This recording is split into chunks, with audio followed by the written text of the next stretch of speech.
এরকম মুচমুচে ডিমের টেবিল বাড়িতে বানিয়ে নেওয়া যায়, তাহলে আশা করছি দোকান থেকে আর আপনাদের কিনে খেতে হবে না।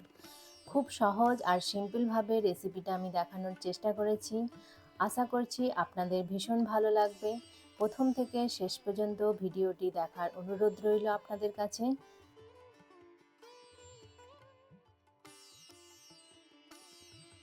নমস্কার বন্ধুরা, আমি তনুশ্রী। আপনারা দেখছেন তনুশ্রী রান্নাঘর। আর আজকে আমাদের রেসিপি ডিমের টেবিল। বন্ধুরা, প্রথমেই দেখুন আমি ডিমের টেবিল বানানোর জন্য এখানে আলুকে আমি আগে থাকতে সেদ্ধ করে নিয়েছি। আমি এখানে নতুন আলুটা নিয়েছি, নিয়ে সে দুটো সিটি দিয়ে এটাকে সেদ্ধ করে নিয়েছি। আর আমি এখানে 5টা ডিমের টেবিল করব, সেজন্য আমি 5টা ডিমকে সেদ্ধ করে নিয়েছি। আপনারা যে পরিমাণে বানাতে চাইছেন সেই রকম অনুযায়ী ডিমটা কম বা বেশি করে নিতে পারেন।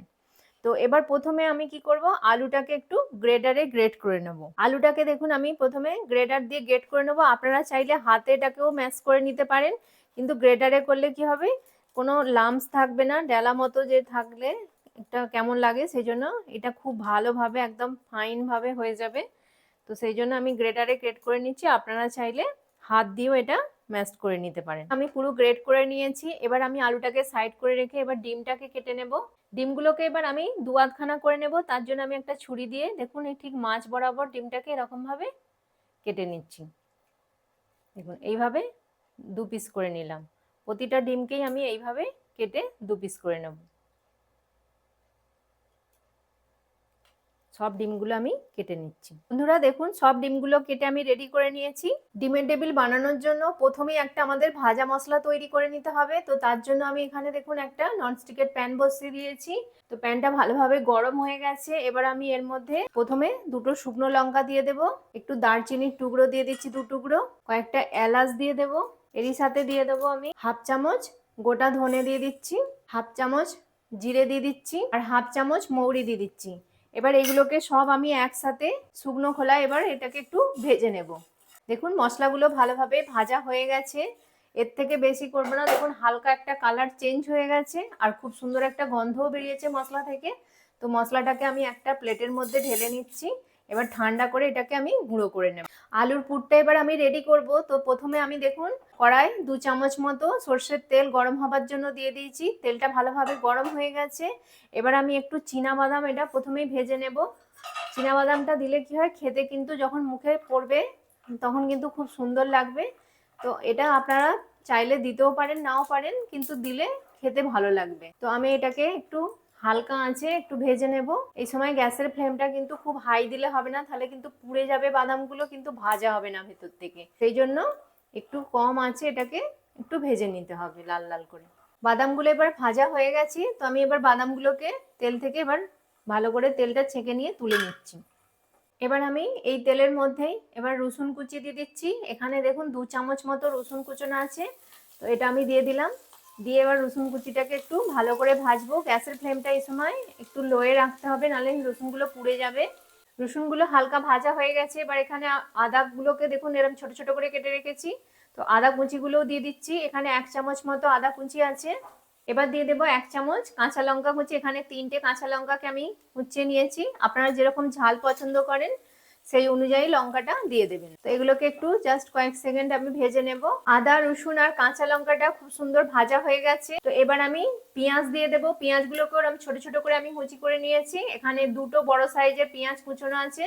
তো পেঁয়াজ কুচিটাও দিয়ে দিচ্ছি। দিয়ে এবার ভালো করে সব মিশিয়ে নেব একসাথে। নিয়ে এবার এটাকে একটু ভালো করে ভাজবো। এবার এখানে আমি স্বাদ অনুযায়ী লবণ অ্যাড করে দিচ্ছি। লবণটা দেওয়ার ফলে পেঁয়াজটা কিন্তু খুব সুন্দর তাড়াতাড়ি ভাজা হয়ে যাবে, একদম পেঁয়াজটা নরম হয়ে যাবে। তো নুনটা দিয়ে এবার ভালো করে আমি এটাকে মিশিয়ে নিচ্ছি। নিয়ে এবার এটাকে আমি একটু ভেজে নেব ভালো করে। দেখুন পেঁয়াজগুলো খুব সুন্দর করে ভাজা হয়ে গেছে। এবার আমি এতে কিছু গুঁড়ো মশলা অ্যাড করে দিচ্ছি। প্রথমে আমি 1 চামচ হলুদ গুঁড়ো দিয়ে দিলাম। কালারের জন্য আমি হাফ চামচ কাশ্মীরি লঙ্কার গুঁড়ো দিয়ে দিচ্ছি, হাফ চামচ জিরের গুঁড়ো দিয়ে দিলাম। এবার এগুলোকে সব ভালো করে পেঁয়াজের সাথে মিশিয়ে দেব। দিয়ে একটু ভালো করে কষিয়ে নেব মশলাটাকে। মশলাটা ভালোভাবে কষানো হয়ে গেছে। এবার আমি এর মধ্যে যে গ্রেট করে আলুটা রেখে দিয়েছিলাম, গ্রেট করা আলুটা দিয়ে দিচ্ছি। আলুটা দিয়ে এবার মশলার সাথে ভালো করে কিন্তু এটাকে মিশিয়ে নিতে হবে। পুরো মশলার সাথে ভালোভাবে যেন আলুটা মিশে যায়। আলুটা দেখুন মশলার সাথে খুব ভালো করে কিন্তু আমি মিশিয়ে নিয়েছি, নিয়ে একটু ভাজা ভাজা করে নিয়েছি। এবার আমি যে ভাজা বাদামটা রেখেছিলাম সেটাকে একটু ভেঙে নিয়ে এইভাবে একটু ক্র্যাশ করে ভেঙে দিলে কিন্তু ভালো লাগবে। তো আমি এবার এটাকে ভালো করে মিশিয়ে নেব, এইভাবে স্প্যাচুলার দিয়ে একটু প্রেস করে করে এইভাবে ভালো করে আমি মিশিয়ে নিচ্ছি। বাদামটা দিয়ে ভালো করে মিশিয়ে নিয়েছি। এবার যে ভাজা মশলাটা করে রেখেছিলাম এখান থেকে আমি 1 চামচ ভাজা মশলা দিয়ে দিচ্ছি, এই 1.5 চামচ মতো দিয়ে দিলাম। দিয়ে এবার ভালো করে মশলাটাকে মিশিয়ে নেব। আলুর পুরটা দেখুন বন্ধুরা একদম আমার রেডি হয়ে গেছে। তো এবার আমি গ্যাসের ফ্লেমটা অফ করে দেব। দিয়ে এবার বেশ কিছুটা পরিমাণ ধনেপাতা, একদম ফ্রেশ ধনেপাতা আমি অ্যাড করে দিচ্ছি। দিয়ে ভালো করে আমি আলুর সাথে মিশিয়ে নেব, নিলেই আমার একদম আলুর পুরটা কিন্তু একদম রেডি হয়ে যাবে। পুরটাকে এবার আমি একটা প্লেটের মধ্যে ঢেলে নিচ্ছি ঠান্ডা করার জন্য। তো দেখুন প্লেটে দিয়ে ভালো করে কিন্তু একটু ঠান্ডা করে নিতে হবে, তারপর আমি চপটা করব। স্প্যাচুলার দিয়ে একটু ভালো করে এটাকে চাড়িয়ে দিচ্ছি যাতে খুব তাড়াতাড়ি এটা ঠান্ডা হয়ে যায়।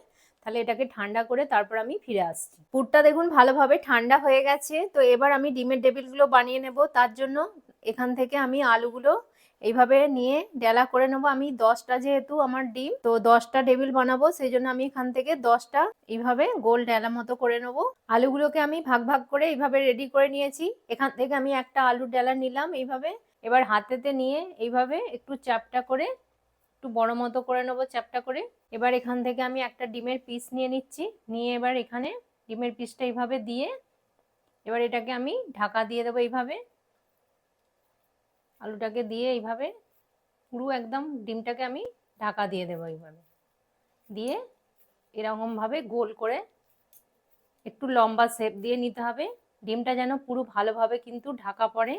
এইভাবে হাত দিয়ে এইভাবে ঘুরে ঘুরে একটু চেপে চেপে ভালো করে প্রেস করে করে হাত দিয়ে দেখুন এরকম একটু ডিমের যেমন শেপ হয় ঠিক ডিমের শেপের মতো আমি দিয়ে দিয়েছি। দেখে যেন মনে হচ্ছে একটা গোটা ডিম যেমন হয় সেইভাবে এটাকে গড়ে নিতে হবে। একটা ডিমের টেবিল আমার তৈরি হয়ে গেল। এইভাবে আমি বাকি সব ডিমের টেবিলগুলো তৈরি করে নেব।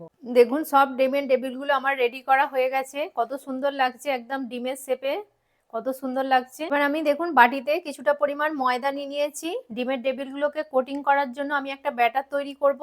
একটা পাতলা একটা ঘোল মতো তৈরি করতে হবে।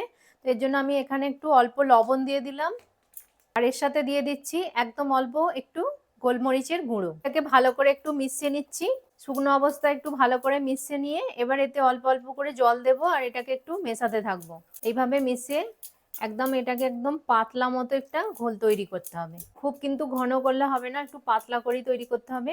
আমি এটা রেডি করে আপনাদেরকে দেখাচ্ছি যে কতটা পাতলা করতে হবে। এটা দেখুন এরকম ঘনত্বে ঠিক এটাকে এরকম পাতলা একটা ব্যাটার তৈরি করে নিতে হবে। দেখে আশা করি বুঝতে পারছেন। ব্যাটারটা আমার রেডি হয়ে গেছে। আর একটা পাত্রে দেখুন আমি এখানে শুকনো ময়দা নিয়েছি কিছুটা, আর নিয়েছি ব্রেড ক্রাম্বস।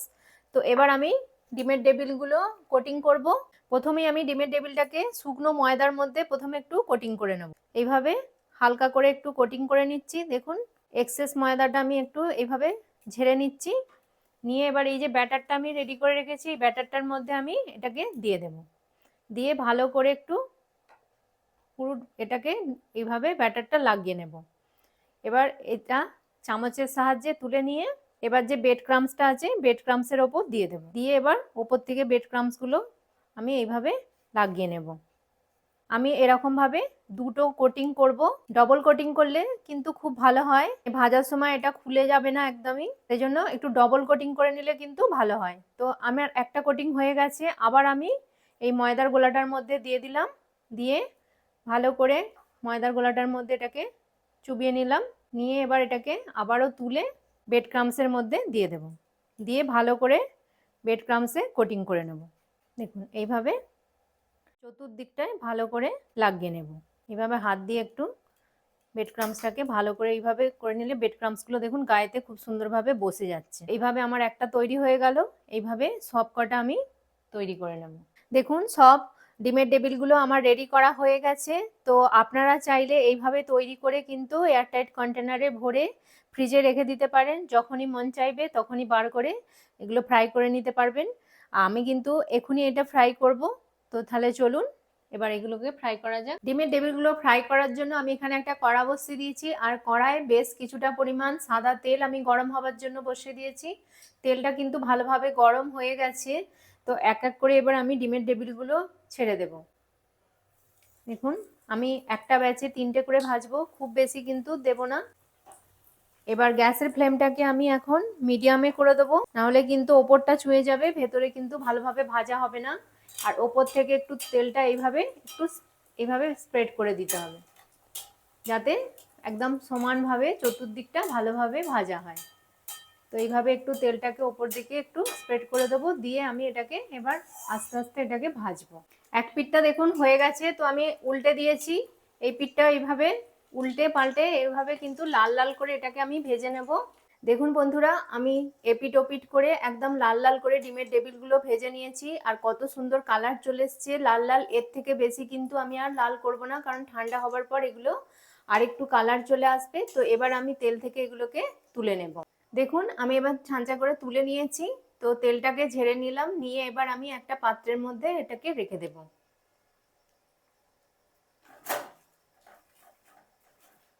সব ভেজিটেবলগুলো আমি ভেজে নিয়ে চলে এসেছি, আর সুন্দর করে কিন্তু আমি সার্ভ করে নিয়েছি। যেমন দোকানে গিয়ে আমরা কিনে খেয়ে থাকি, ঠিক সেইভাবেই কিন্তু আমি প্লেটিং করে নিয়েছি। একদম দেখে যেন মনে হচ্ছে এই মাত্র আমি দোকান থেকে এটা কিনে নিয়ে এসেছি, তাই লাগছে না বন্ধুরা দেখে? তো কত সুন্দর লাগছে এটা দেখতে, খেতেও কিন্তু ভীষণই ভালো হয়, একদম অসাধারণ স্বাদ হয় এটা। যেমন আমরা কোনো অনুষ্ঠান বাড়িতে গিয়ে খেয়ে থাকি বা দোকান থেকে কিনে খেয়ে থাকি, ঠিক সেরকমই কিন্তু এই ডিমের টেবিলগুলো খেতে হয়। তো আশা করছি আপনারাও এরকম সন্ধ্যাবেলা চায়ের সাথে গরম গরম ডিমের টেবিল বানিয়ে খাবেন, আর খেয়ে রেসিপিটি কেমন লাগলো অবশ্যই কিন্তু কমেন্ট করে আমাকে জানাবেন। বন্ধুরা, কেমন লাগলো আজকের আমার এই রেসিপিটি? আশা করছি ভীষণ ভালো লেগেছে আপনাদের এই রেসিপিটি।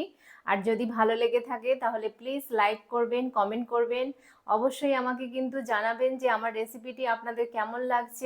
বন্ধু বান্ধবদের মধ্যে প্লিজ এটা শেয়ার করে দেবেন। তনুশ্রী রান্নাঘর চ্যানেলটিকে অবশ্যই সাবস্ক্রাইব করে দেবেন, পাশে থাকা বেল আইকনটি প্রেস করে দেবেন, যাতে সহজেই নতুন নতুন রান্নার ভিডিওর নোটিফিকেশন আপনারা খুব সহজেই পেয়ে যান। ততক্ষণ আপনারা ভালো থাকবেন, সুস্থ থাকবেন। আপনাদের সাথে দেখা হবে আবার একটি নতুন রান্নার ভিডিওতে। নমস্কার, টাটা।